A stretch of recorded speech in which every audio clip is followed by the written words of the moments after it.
La Bible révèle que la fin de toute chose est proche et que Dieu appelle tout homme à pouvoir se réjouir de la seconde venue de Jésus-Christ. L'objectif de cette présentation est de vous préparer à être du nombre de ceux qui gardent les commandements de Dieu et le témoignage, la foi de Jésus-Christ.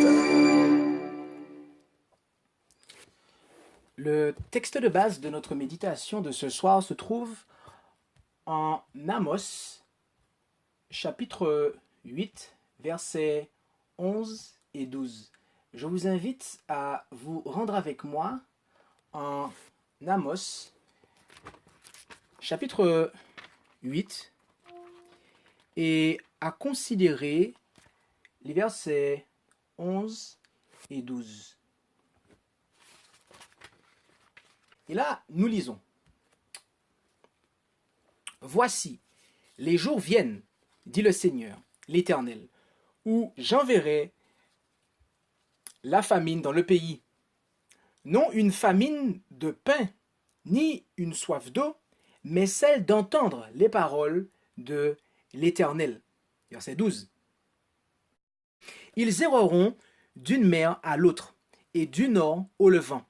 Ils iront çà et là pour chercher la parole de l'Éternel, et ils ne la trouveront pas. La parole de Dieu nous annonce qu'il y aura une famine. Et il ne s'agira pas d'une famine de pain, comme il nous est dit, ni une soif d'eau.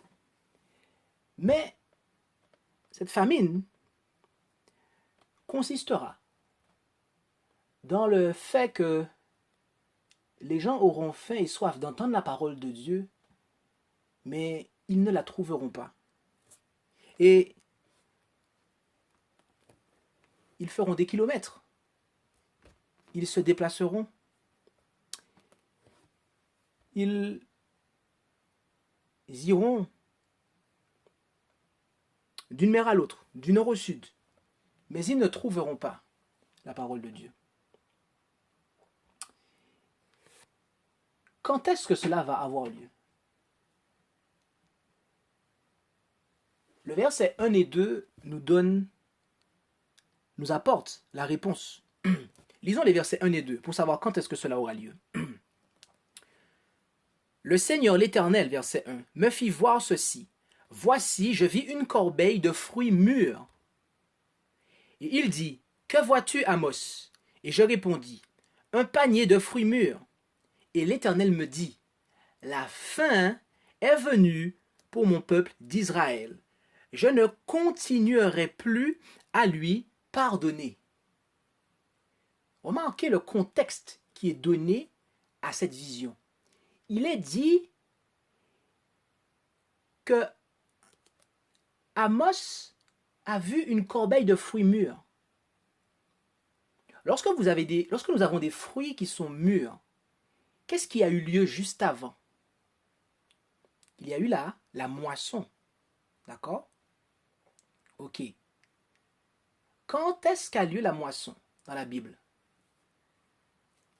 En lisant Matthieu 13 et en comparant l'explication de Jésus, que l'explication qu'il donne sur la parabole de l'ivraie et du bon grain, et en comparant cela, tout du moins, avec Apocalypse 14, versets 14 à 16, nous comprenons que la moisson, c'est la fin du monde, en fait. Et très précisément, le texte dit au verset 2 que « Je ne continuerai plus à lui pardonner ». L'Éternel dit qu'il ne continuera plus à pardonner son peuple. Je vous pose une question. Quand est-ce que Dieu cesse de pardonner? À quel moment cesse-t-il de pardonner? Lorsqu'il n'y a plus de miséricorde. Mais quand est-ce que cesse la miséricorde? Eh bien, lorsque le souverain sacrificateur, qui à l'heure actuelle est Jésus, et il est dans le lieu très saint du sanctuaire céleste, lorsqu'il aura terminé son intercession, lorsqu'il aura terminé sa médiation. Voilà le contexte, mes amis.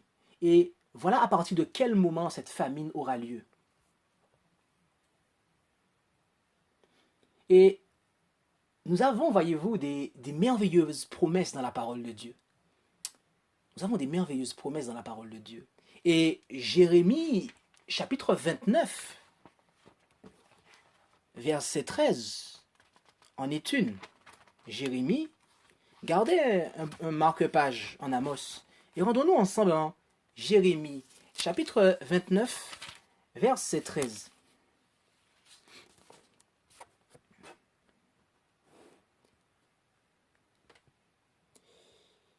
Et nous pouvons même lire à partir du verset 12. Alors, vous m'invoquerez et vous partirez. Vous me prierez et je vous exaucerai. Verset 13. Vous me chercherez et vous me trouverez, car vous m'aurez recherché de tout votre cœur. Cette promesse est merveilleuse, car si nous cherchons l'Éternel de tout notre cœur, eh bien, nous répondons là à la condition qui est donnée pour le trouver. Amen. Mais le problème qu'il y a avec cette promesse, mes amis, c'est qu'il viendra un temps où elle ne sera plus effective. Oui, il viendra un temps où cette promesse sur cette terre ne sera plus effective. Lorsque Jésus-Christ aura terminé son intercession dans le lieu très saint du sanctuaire céleste, c'est-à-dire très bientôt.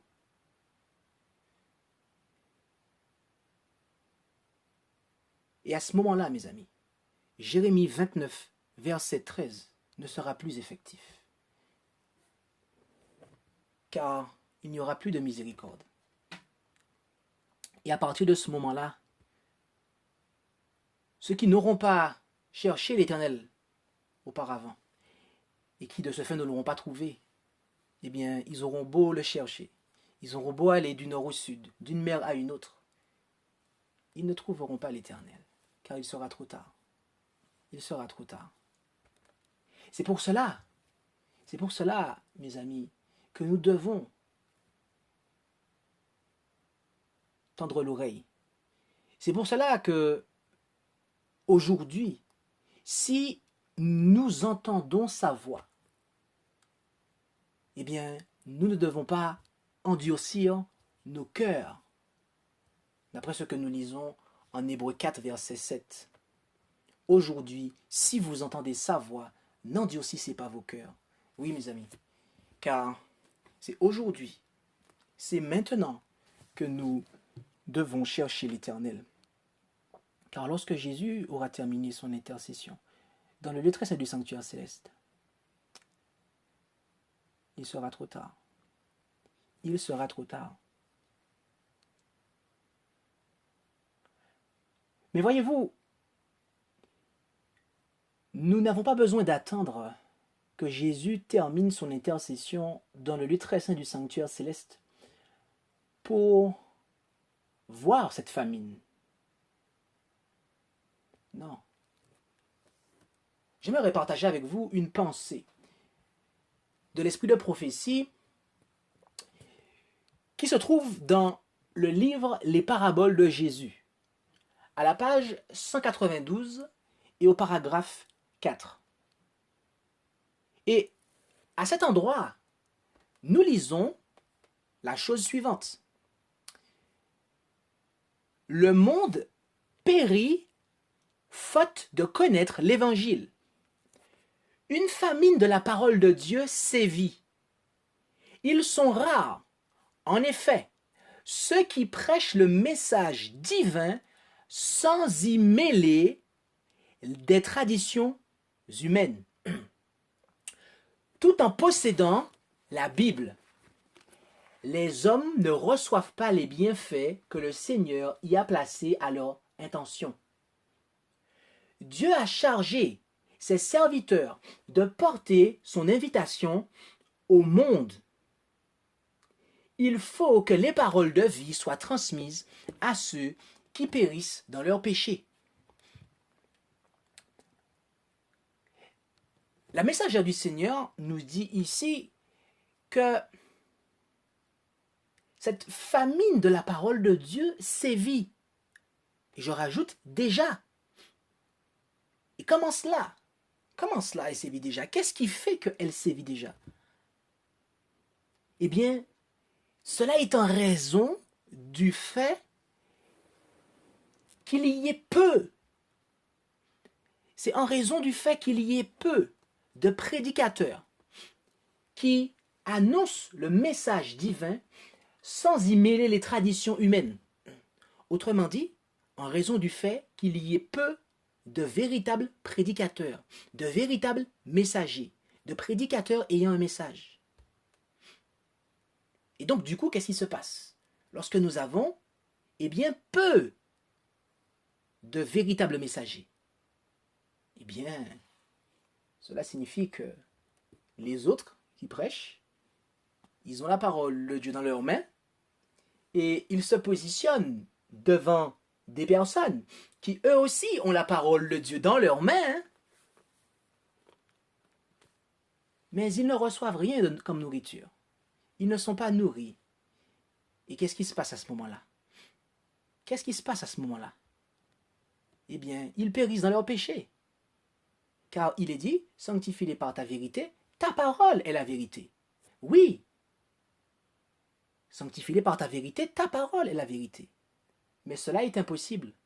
Si nous prenons la Bible et que nous n'y extrayons pas la vérité pour la présenter au peuple. Et voilà les conditions dans lesquelles des personnes avec la Bible ouverte entre leurs mains, qu'ils soient prédicateurs, mais aussi qu'ils soient auditeurs de ces prédicateurs, eh bien, périssent, mes amis, périssent et expérimentent déjà cette famine.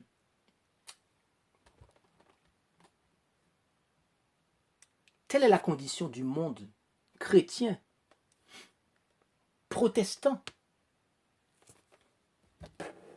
adventiste. Et pourquoi cela? Pourquoi? J'aimerais vous lire une deuxième déclaration. Cette fois-ci, elle se trouve dans Premiers Écrits, page 50, paragraphe 1 et 2. Je reprends.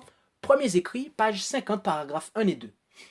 Et là, la messagère déclare la chose suivante. Je vis que Dieu achèverait bientôt son œuvre ici-bas et que ses messagers devaient se hâter de réunir ses brebis dispersées. Un ange demanda, tous sont-ils des messagers? Un autre répondit, non, non, les messagers de Dieu ont un message. Je vis que la cause de Dieu avait été paralysée et déshonorée par des hommes auxquels Dieu n'avait pas confié de message. Ceux-là devront rendre compte un jour de chaque dollar. Et pour nous qui sommes français, de chaque euro dépensé pour des voyages inutiles. Cet argent aurait pu être utilisé pour faire avancer la cause de Dieu. Faute de l'aliment spirituel que les messagers de Dieu auraient pu leur donner, des âmes étaient mortes d'inanition. Je vis que ceux qui avaient la force de travailler et de soutenir la cause étaient responsables de leur force comme d'autres de leur bien.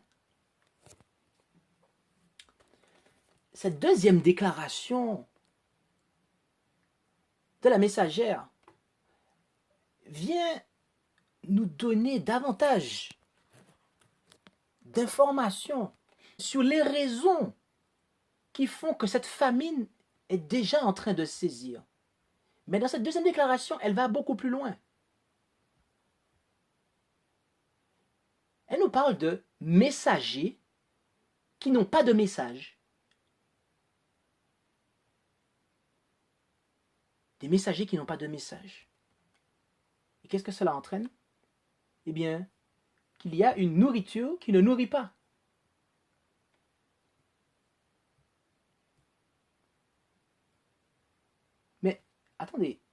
qu'il y a des messagers qui n'ont pas de message et que ces derniers vont annoncer un message.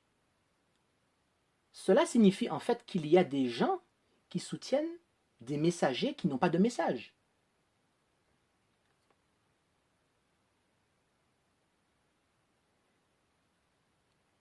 Mes amis, serions-nous responsables du début de cette famine en raison du fait que nous ayons soutenu des messagers sans message?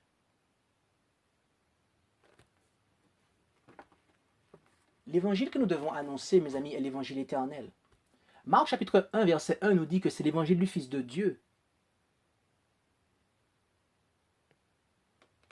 Et la vérité doit être présentée pure et sans mélange.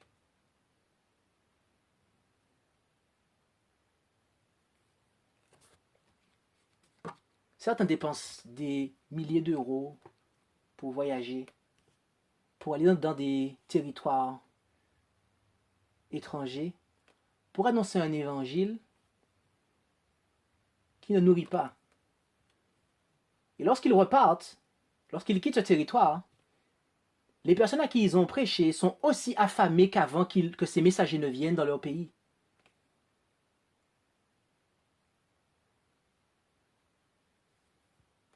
Serions-nous responsables du début de cette famine en raison du fait que nous ayons soutenu des messagers sans message? Pire, serions-nous responsables du début de cette famine en raison de notre absence totale de fidélité dans la dîme et les offrandes?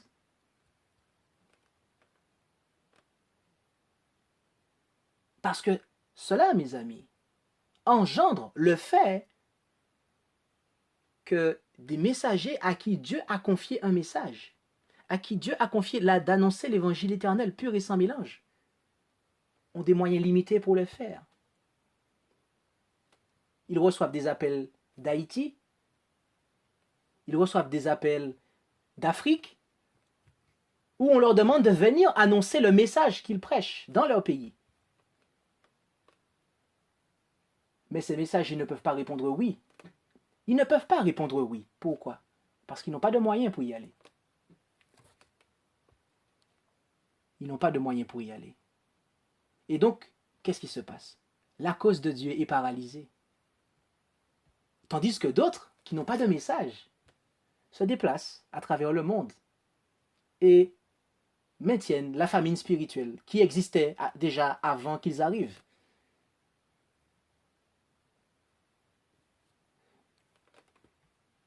Notre infidélité dans le soutien de la cause de la vérité, mes amis, nous rend responsables du début de cette famine.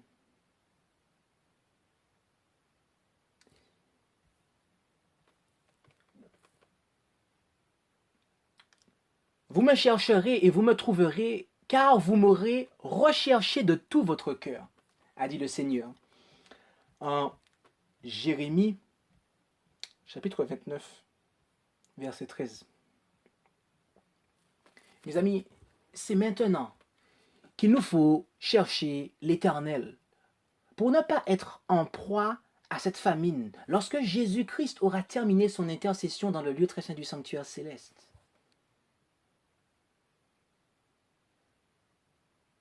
Et c'est maintenant qu'il nous faut soutenir la cause de la vérité afin de ne pas être responsable du début de cette famine qui sévit déjà, et ce, en raison du fait que des messagers du Seigneur ne peuvent pas aller apporter l'évangile là où des âmes qui en ont besoin leur demandent de venir apporter l'évangile. C'est maintenant, mes amis. Ce n'est pas la semaine prochaine, ce n'est pas le mois prochain, ce n'est pas l'année prochaine, mes amis. C'est maintenant. Est-ce que nous nous rendons compte que Jésus peut terminer son intercession dans très peu de temps? Les choses peuvent s'accélérer, peuvent aller très très vite, mes amis. La loi du dimanche peut être mise en place très très vite. Et il serait dommage que nous ayons été trouvés infidèles, car nous serions dans ce cas, responsable du début de cette famine, en fait. Imaginez-vous cela. Des âmes, à l'heure actuelle, alors que le temps de probation n'est pas encore terminé, des âmes meurent dans leur péché. Tout ça parce que elles n'ont pas eu l'opportunité d'entendre la parole de Dieu prêchée dans sa pureté, mes amis.